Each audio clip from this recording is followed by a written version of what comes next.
Hello my friends and welcome back to the channel. Well, now that the current beta run of xplane is bringing about a bunch of nice improvements to the world of xplane 12. First to be mentioned are clouds, which have been the subject of one of my previous videos. We are now about to focus on a number of aspects that, in my personal opinion, still require some work to be put on by laminar research. Not in order of relevance, but you will decide it anyway. So first come the ground textures. People say that ground textures have been vastly improved over xplane 11. For me, they are not. They are the same as xplane 11. They are the same as xplane 10, just to be a bit provoking. No, in 2023, terrain textures should be up to another standard. Okay, Auto and Auto 4 XP are nice additions to the terrain aesthetics, but they require a lot of effort, a lot of time and resources by the end user. To me, some native new generation terrain models should be, say, implemented in the future, and yet not based on ortho imagery, as Austin himself doesn't like it and doesn't agree with the concept itself.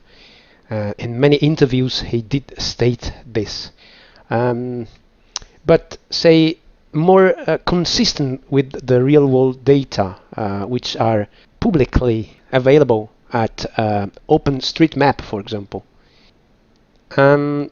X-World by SimHeaven is an example. The exact building placement according to the real world is feasible and should be default, given that the data are available and not left to other add-ons.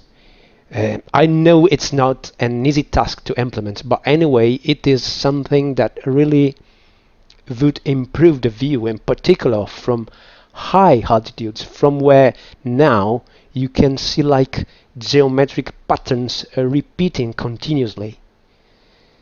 Although I have to say that default autogen got a bit better in xplane 12, it's still very random with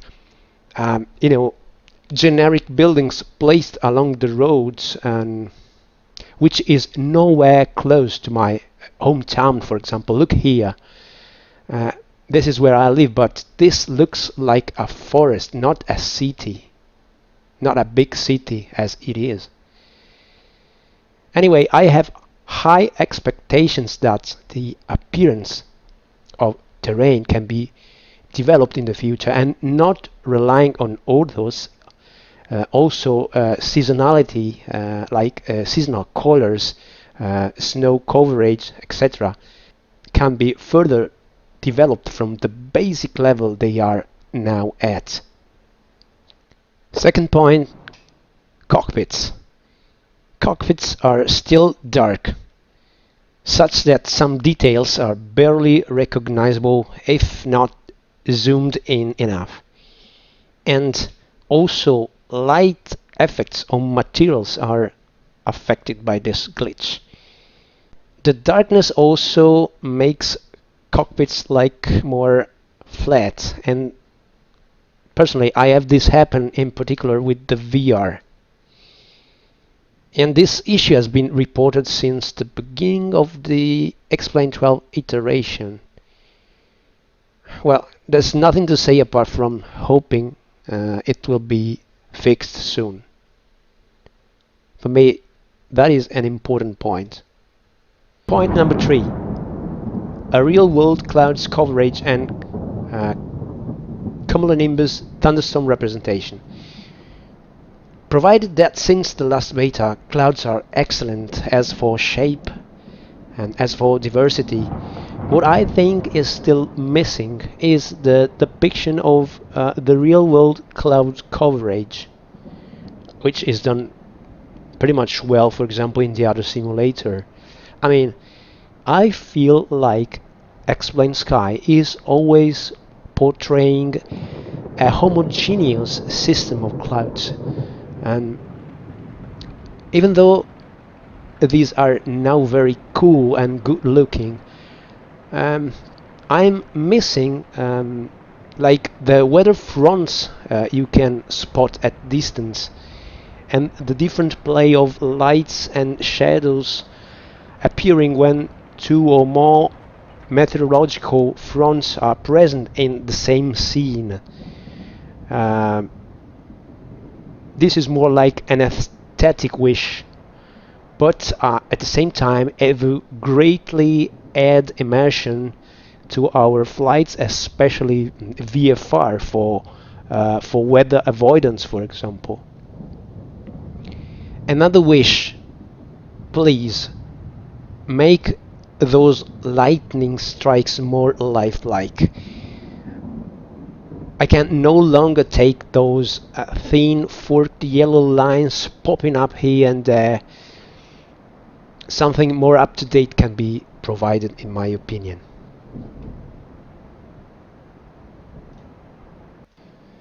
Night performance number 4.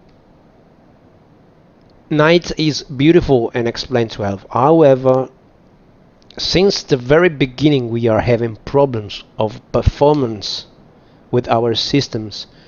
When apron lights get turned on at dusk time, it seems like the CPU gets like clogged because of the rendering of light bulbs. This completely ruins the otherwise smooth panning around experience. This is particularly annoying with my VR headset, cause the system is seriously brought to its knees by this bug. I'm confident it will be fixed sooner or later.